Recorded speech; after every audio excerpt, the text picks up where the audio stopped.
It was a sunny day in the park, and two children were building a sandcastle. The boy looked at his work and, with a frustrated expression, murmured that it wasn't right, that it wasn't what he wanted. The girl, seeing his expression, couldn't help but laugh, but soon an older boy appeared and, with a mocking smile, stomped hard on the sandcastle, destroying it. "Go somewhere else," he said, mockingly, as the girl began to cry over the ruined castle. The boy stood up with an angry expression, determined to face the bully. "Get your foot out of the castle!" the protagonist shouted, and the bully's response came in the form of a challenging look. The boy, without hesitation, repeated more firmly, "Take your foot off now!" Upon seeing the protagonist's unshakable expression, the bully took a step back, trying to maintain his posture. Suddenly, the silence was broken by a quick movement. A foot appeared in front of the bully, and in one agile strike, the protagonist landed a sharp kick on the boy's face. He fell back hard as the boy prepared for a possible counterattack. The bully slowly stood up, wiping the blood from his nose, visibly irritated. But instead of attacking, he started crying, asking for help. The reaction left the protagonist disconcerted, while the girl hid behind him, terrified. Minutes later, the bully returned, with his nose bandaged and accompanied by his older brother. "Was he the one who hit me?" the brother asked, looking at the protagonist. Without saying a word, the boy just stared, which made the older man even more uncomfortable. "Say something!" the brother insisted, but the protagonist didn't react. He just looks away, calmly. Annoyed, the older brother mentioned that he had never learned martial arts. With a provocative smile, the protagonist replied, "I never learned, but I was always good at getting into trouble." And when his brother tried to reach him, the protagonist, without hesitation, landed a sharp kick between the older man's legs, leaving him stunned. The younger bully, angry, complained, "What did you do to my brother?" "I'm good at fighting, without needing martial arts classes," the protagonist replied calmly. "And, to be honest, I don't worry much about these childhood fights, but it gets more complicated when we grow up." Years passed, and now the protagonist was in the 5th grade at Moon Elementary School. On his way to school, he was approached by a group of high school teenagers who called him into an alley. One of the boys, with a suspicious smile, put his arm around the boy's shoulder. "Do us a favor, man. I was also a student at Moon School," he said, pushing the boy into the alley where his friends were. "You have a talent for this, Austin," mocked one of the friends, while a girl in the group encouraged the leader to hurry things up. Austin, looking at the protagonist with a suspicious look, asked, "Are you going to help us or not?" The protagonist, impassive, looked directly at him. "What do you want?" The question made Austin angry. "Hand over all your money," he ordered. The boy, with an ironic smile, replied, "Are you high school students so poor that you need to steal from children?" The group laughed at the situation, mocking Austin. Austin, furious, tried to take everything into his own hands, but the protagonist calmly dodged all the blows and showed that he knew exactly how to deal with this type of situation. The girl, amused, started to cheer for the boy, but soon, the others in the group started to join the fight, trying to help Austin. In the midst of the chaos, the protagonist delivered a knee strike to Austin's chin, knocking him down. With the leader on the ground, he faced the others, waiting for their reaction. It was then that another boy in the group approached and punched the protagonist in the face, making him fall. The teenager, irritated, prepared to teach the boy a lesson, but without thinking about the consequences, the protagonist picked up a brick from the ground and, with a clear blow, hit the attacker's head, causing him to fall instantly. With two of Austin's friends on the ground, the rest of the group stood frozen, staring, stunned. Austin, with his head bleeding, was out of action. The rest of the group, now furious, advanced against the protagonist, who, with the brick in hand, said confidently, "I always knew how to react. I never lose a fight." The girl, in shock, watched as one of the others, trembling, called for help. Everyone was down, and the brick in the protagonist's hand was stained with blood. The boy turned to the girl, who was visibly terrified. He looked at her intimidatingly. Minutes later, at the police station, a police officer asked if the boy was really serious about what had happened. The protagonist remained silent, leaving the officer waiting for a response. At that moment, a woman came in, panting, calling for her son. "Seth," she apologized to the officer, who, visibly uncomfortable, simply said, "It's okay." As the woman looked at her son, she asked if he was hurt. Seth shook his head, saying no. She crouches down to talk to him and asks him to promise something, which leaves him confused. His mother, with a serious look, asks him to promise never to fight with anyone again. Seth, out of options, nods his head and says he agrees, as he no longer wants to see that sadness in her eyes. She thanks him for the promise, but he, looking back, remembers that at the time, he didn't know the real reason behind that sadness. Time passes and Seth arrives at high school, still with the same determined expression. A boy enters the room, slamming the door open and starts shouting Seth's name, clearly looking for a fight. He pushes him away, kicking him in the back and asking if he thinks it's funny. The impact of the kick sends Seth crashing into the wall. The boy says that Seth must learn to obey, and if he needs money, to ask someone else. Seth feels his anger rising but hesitates to retaliate, apologizing. The boy then pushes his head against the floor and orders him not to do that again. He even threatens Seth, telling him to be careful, especially around him if he doesn't want to get into trouble. With that, the boy leaves the room, surrounded by his friends, who laugh at Seth. Our protagonist, shaking with anger, clenches his fists, but takes a deep breath and says he was right not to react. Upon arriving home, his mother, who works in a restaurant, notices something different about Seth. She asks him how his day at school was, and he says it was great. She, in turn, says that the restaurant is doing very well. Seth thinks to himself that all he wants most is to see his mother smile, no matter what. At that moment, a black car stops in front of the restaurant. As they go out to investigate, they see several cars,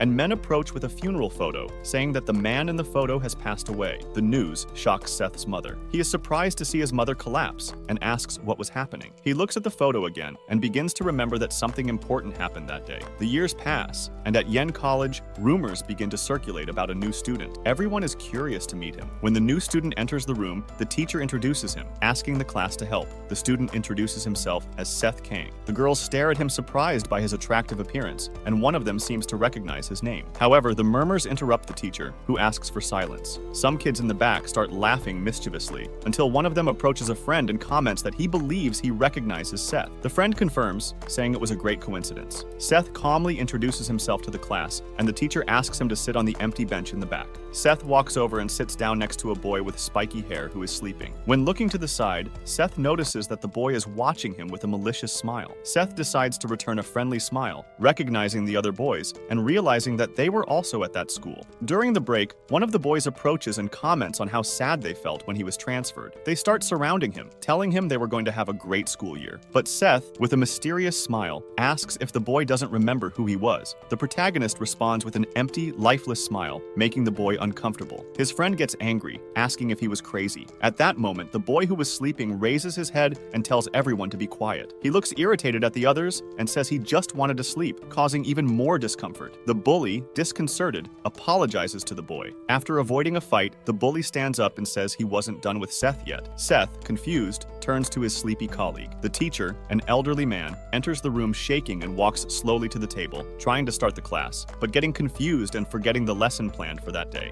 Meanwhile, the bully is still thinking about how to get revenge on Seth. Seth then gets lost in his thoughts, looking out the window, next to his sleepy colleague. He observes the day's weather with a slight smile, while a girl watches him from a distance, thinking he is the same boy he knew when he was younger. When he looks at her, she is startled and looks away. He is confused, wondering if he knows her, but then ignores it and goes back to looking out the window, thinking this might be fun. Over time, he starts to feel relaxed, and before he knows it, he falls asleep under the table. The boy with spiky hair, now awake, watches Seth sleep. The blonde boy watches the protagonist for a moment and decides to leave the room. The bullies, who were watching with trepidation, are surprised, but soon realize that this is an opportunity to get closer to Seth, who is sleeping. Wasting no time, the bully gets together with his friends and walks to Seth's table to settle the score. However, before they can do anything, a girl appears in front of them, blocking their path. She recognized Seth and won't let the bullies get close. This angers the group leader, who threatens that she will be next. But the girl stands firm, saying that, as the class representative, she will not allow them to do whatever they want in the classroom. The bully insists, but she doesn't hesitate and reaffirms her position. Just then, Seth's hand appears on her shoulder. He thanks her for her help, but prefers that she stay away. Seth then turns on the bullies, calling them his old friends from high school. With a defiant smile, he asks if they missed him, revealing that he missed them, especially when he was preparing for a good fight. The girl watches, curious, as he begins to talk about his life, mentioning that when he was younger, he held himself back from causing trouble because of his mother. The bullies, who were already suspicious, begin to notice that there is something different about Seth. However, the leader, remembering his father's advice, decides that no one should walk all over him. A few minutes later, the blonde boy returns to the classroom and notices the change. The bullies are no longer there. He sits up, relieved, while Seth appears to have gone back to sleep. The class representative, still curious, tries to look at him without being noticed. The blonde boy, in turn, lowers his head and goes back to sleep. The scene continues while, outside, one of the boys asks the bullies how it was possible to lose to a transfer student. The bully, visibly angry and with a bandage on his nose, says he used to be weak in high school, but something has changed since then. He remembers how Seth took them all down with a single blow and complains to his friend Nathan, saying that he should feel ashamed for losing to someone weak. The big man, who is watching watching them from afar, asks disdainfully if there was a transfer student in the room. Angrily, he opens the classroom door and begins to make a speech, demanding to know who the new student was. The class representative is scared when she sees who entered, and the bullies start trying to guess who it could be. Nathan points to Seth, who is still sleeping, and the big guy, approaching, says he will welcome the new guy. The representative's colleague, confused, wonders what he is doing there. Despite the big man's attempts to talk to Seth, he doesn't respond, which irritates him even more. Seth, still drowsy, finally lifts his head, and the big man, identified as Goblin, reveals that he took care of Seth's money. He introduces himself as Goblin from Junction High School and says, "You must have heard of me." Seth, smiling, asks what he's talking about until they both recognize each other. It turns out that Goblin was the bully who destroyed Seth's sandcastle when he was a child. Seth, excited, asks how he is and how Goblin's brother is, but doesn't realize how much he is breaking out in a cold sweat remembering the past. Trying to maintain his composure, Goblin says he will see him later and leaves the room, being asked by Nathan about what happened. Nathan, confused, tries to force Goblin to resolve the situation with Seth, but Goblin tells him to get out of the way, repeating that he doesn't want any more problems. With that, he leaves the room, leaving everyone stunned. Seth, in turn, feels at home, as if he has returned to his old neighborhood. Meanwhile, both he and the representative have a slight premonition. Back at Seth's house, his mom asks him how school was, and he says it was fun. She, worried, soon mentions the promise he made, not to fight with anyone unless provoked. Seth remembers this and promises to behave. Before leaving, Seth is greeted by a man who calls him boss, which reminds him that he already asked not to be treated like that. The man insists and calls him boss again. Seth repeats that he shouldn't do that, but moves on, getting into the car. The driver quickly leaves while his mother watches them. Back at school, Seth sleeps next to Victor. The hours pass, and classes continue, but Seth doesn't move. The representative watches, still intrigued, while the other students talk distractedly. The physical education teacher entered the room, and upon seeing the representative asking everyone to stand up, went to the table, already visibly discouraged. That was when he noticed something that irritated him. Two students were sleeping at the back of the room. He approached, furious, and stopped behind them. With a tug on their ears, he woke them up. He started complaining to Victor, remembering that last time he had let it go because he was busy with other things. When looking at Seth, the teacher didn't recognize him and asked who he was. The representative then explained that Seth was the transfer student, but as they were both sleeping, the teacher sent them to the running field. On the field, the two complained about the situation. The teacher explained that they would have to run 3 laps, but with one condition. The first to cross the finish line would not be punished for their behavior that day, while the loser would regret it. Despite everything, they seemed discouraged until the teacher shouted for them to start. Seth, without much enthusiasm, accepted the order, and Victor immediately fired. The teacher, impatient, hurried Seth, who was still standing still. At first, Seth ran without much desire, until, embarrassed by the idea of losing, he realized that the competition was real. This made Victor cheer up and speed up even more. Seth, now motivated, managed to keep up for a while, but Victor increased his speed, trying to leave him behind. This caused Seth to get excited and start running harder, passing the teacher with Victor at his side. The teacher, impressed by their energy, watched as they surpassed each other, as if they were children competing to see who was faster. At the end of the race, both were exhausted. Victor looked at Seth curiously, and Seth, already imagining how much fun this would be, smiled. The next day, the national fight team in the open weight category was in full swing. Brock Chang, a blonde wrestler, boasted that he was about to make the team, with just one opponent left. The problem was that his opponent was a huge boy who looked at him with an aura of power. The tension was palpable, but despite all the blah blah blah, Brock was easily defeated. After the fight, Brock went to rest in the locker room, but soon received an unexpected visitor. Goblin, an old acquaintance, asked what he was doing there. Brock, still shaken, was surprised when Goblin said that the boy from the past, the one who defeated them when they were younger, was back. Goblin's words left Brock shaking, and he sat there, scared. Back at school, the teacher sent Victor and Seth to the counseling room, warning them not to sleep during their classes anymore. During the conversation, the teacher asked Victor when his next competition would be. Victor, uninterested, replied that he had not signed up. The teacher explained that to become a professional, he would need to start paying attention. Then the teacher asked Seth if he was on a team. Seth, without understanding, replied no, which disappointed the professor for wasting his potential. Finally, he sent them both back to the classroom. When they arrived in the room, the elderly teacher told them to sit in their seats, but before lying down again, the two looked at each other and went back to sleep. Later that afternoon, Brock showed up at the school looking for Seth. His presence soon caused an uproar among the students, who began to spread the word that he was back.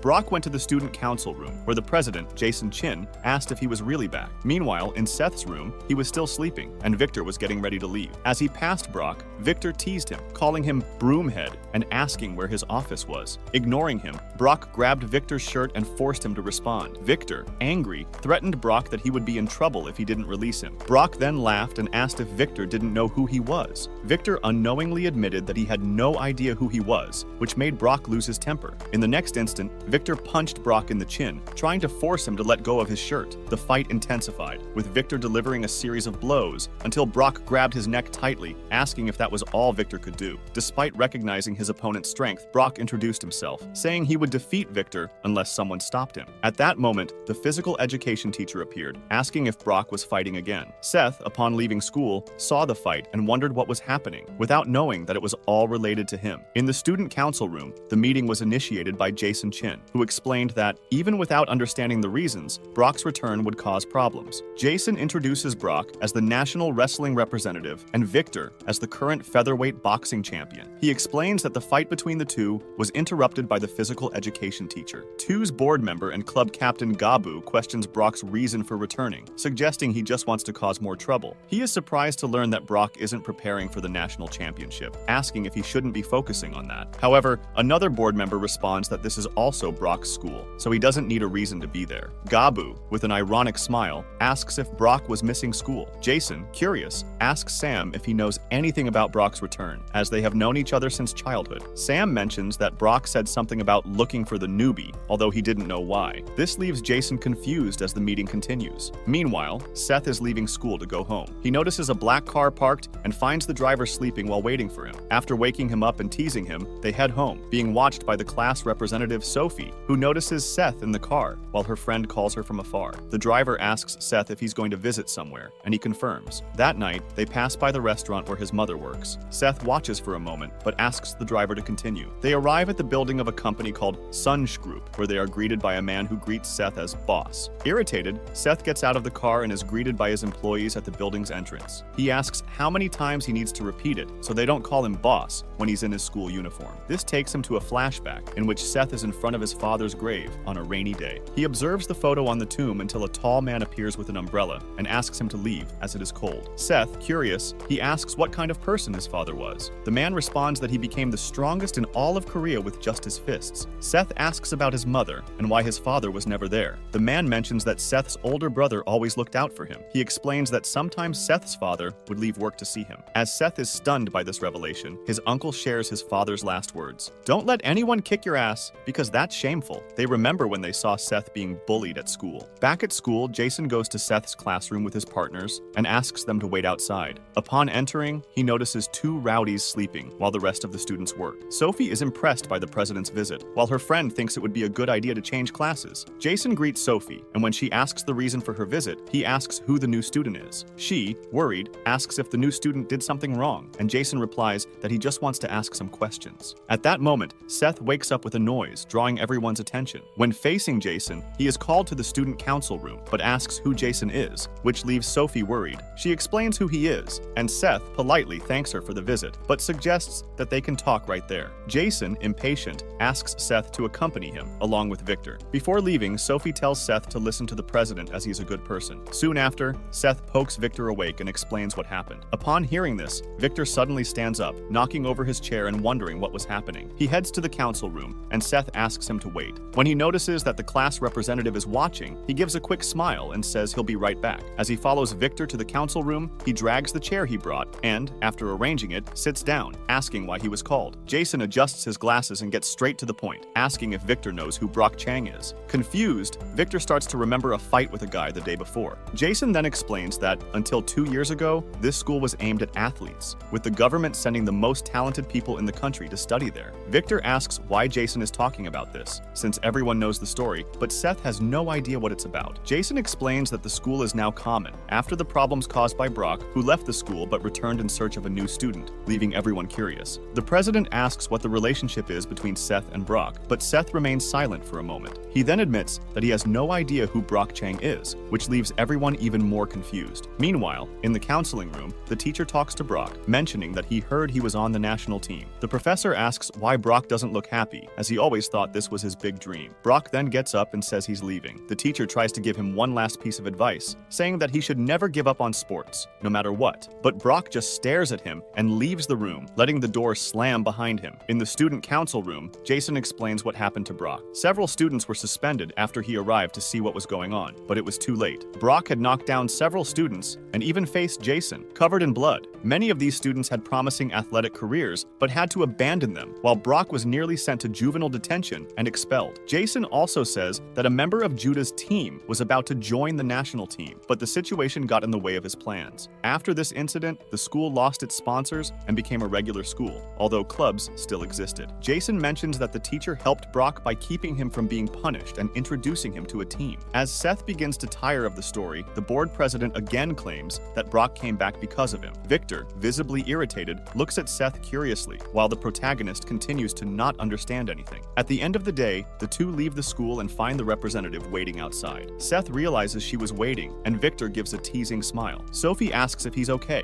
and Seth says yes, which makes Victor leave the scene wishing him good luck. Seth is even more confused, while Victor says goodbye to both of them. Then, he asks Sophie if she was waiting for him, leaving her speechless. She puts her bag in front of her face, trying to formulate a response, and Seth still doesn't understand until she asks him if he remembers her, looking him straight in the eyes. He responds that she is the class representative, which makes her angry. Sophie tries to help, asking if he remembers them when they were kids, and he confirms. She mentions that they had known each other since daycare and were close friends at the time. Sophie smiles slightly as she remembers the times together, like playing at his house and even kissing his cheek. Seth, trying to relax, says he wouldn't tell anyone about the kiss, pointing to his face. However, Sophie is discouraged, and he asks if she waited so long just to ask that. Just then, the student council members start to leave, and Sophie complains, saying that no one said they were waiting for him. She follows the president and leaves with the other council members, leaving Seth alone. He believes they get along well and smiles as he goes on his way. On the way to the car, he remembers childhood moments and smiles when he sees the car stopped again. When he enters, he finds his driver sleeping, but the driver wakes up and apologizes, asking if he should stop by Seth's mother's restaurant so he can see her. Seth refuses, asking them to go straight to the company. Upon arriving at the Sunshine Group building, in the president's office, Seth expresses boredom with the pile of papers. He starts going through the documents, asking what he needs to know about it, but his uncle asks him to speak in a more professional manner. They exchange glances, and Seth wonders if he really needs to worry about this, since he's not officially the president yet. His uncle reminds him that the Sunshine Group is a legacy of his father's work, and as the only son, he must inherit it. 17-year-old Seth expresses insecurity about the matter, but his uncle is irritated, explaining that Sunshine is not just any company. He mentions that the group has gang roots, and his company only legitimizes illegal businesses that emerged from the underworld. However, the uncle calms Seth down, saying that he still has 2 years to prepare for this responsibility. Soon after, the uncle receives a call informing him that people from Buin were there. The call drops, and he is visibly irritated. At that moment, the door breaks down, and Derek P., leader of a drinking group, invades the room, wondering if he is not welcome there. The uncle, furious, talks about betrayal, but Derek, equally angry, states that he does not accept Seth in power because he is just a boy. Derek's attitude irritates his uncle so much that Seth intervenes, trying to calm the situation. The protagonist faces Derek and asks how the last confrontation with the NOS was. Derek responds that he was careless, and Seth, excited, asks if he wants a rematch. The protagonist, feeling irritated, sees this as the perfect opportunity and, without hesitation, jumps at Derek, who has no time to react. As the protagonist approaches him, a crunching noise echoes in the air. The next day, back at school, Seth says goodbye to the driver, while Jason watches him from afar.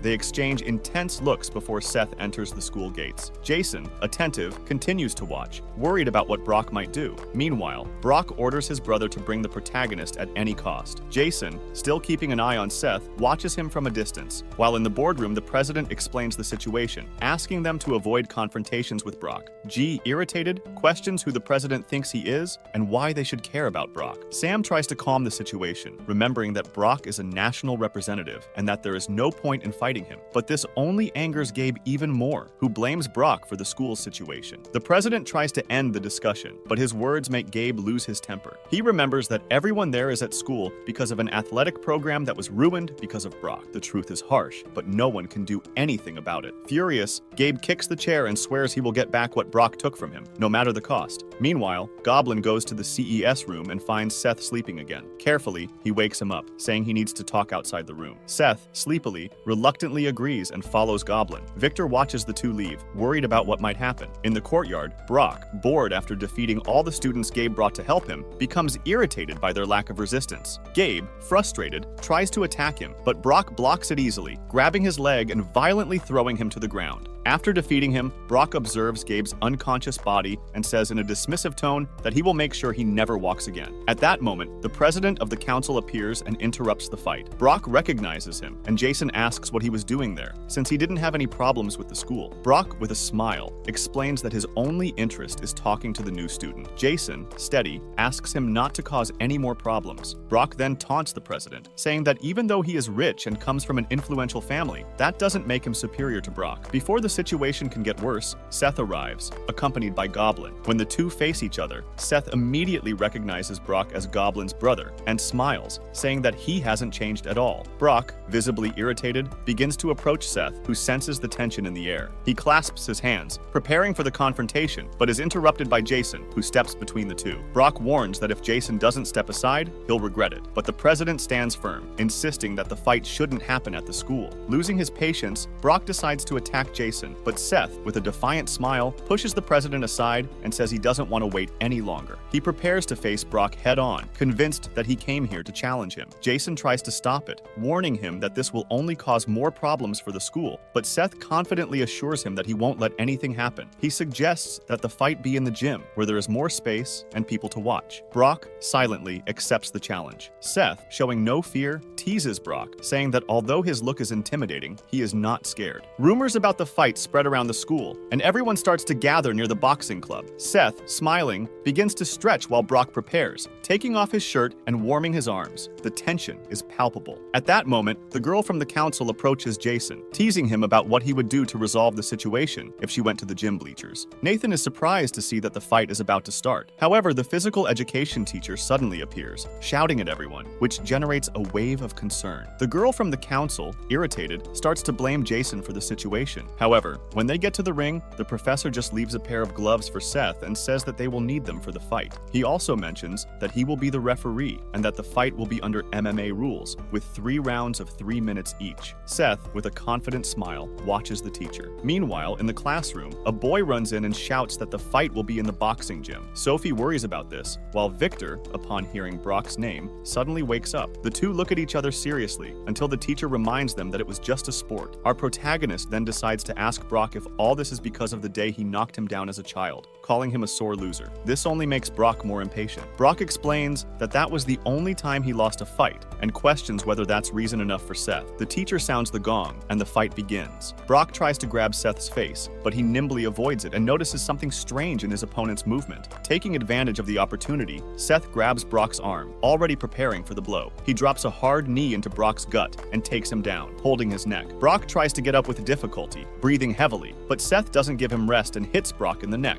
knocking him down again. Viewers are impressed by the scene. Seth, standing up after defeating Brock, turns to the professor and asks if he's going to start counting, but the professor calmly responds that there's no rush. This makes Seth worried. Looking at Brock, Seth sees that he is struggling to get up. Finally, Brock manages to stand up, out of breath, and faces Seth, leaving the audience euphoric as the fight was not over yet. At that moment, the class representative arrives at the gym, while Seth watches his opponent. Brock, irritated, goes after Seth, who sighs, saying that he should have stayed on the ground. In a quick movement, Seth dodges the attack and grabs Brock's head, pulling him back and throwing him with all his strength on the ground. Seth stands over him and asks, "Do you look weak?" as he prepares to punch Brock straight in the face. Before Brock can react, Seth hits him in the face with a devastating punch. Everyone is shocked by the coup. Seth continues punching Brock in the face until the teacher orders him to stop the fight. When Seth finally stops, the gym is stained with blood. He turns and asks again, "Do I look weak?" At Sunshine Hospital, Brock is being treated, all bandaged up and resting after the fight. Suddenly, he wakes up and sees the physical education teacher next to him. The teacher asks if he is awake and mentions that the diagnosis indicates that he will need 2 months of rest. Although Brock's nose was repaired, he suffered a fractured skull and a broken rib. The professor also mentions that he spoke with Brock's team, explaining that he suffered the injury during training. When the teacher relaxes, he complains about the trouble caused by Brock due to a childhood fight. However, Brock responds that he doesn't care about that, as he has found something much more interesting than wrestling. Back at school, everyone in the room is tense at Seth's presence. His size intimidates the other boys, who become even more worried when he gets up and starts watching the hallway. He notices the fear on everyone's faces,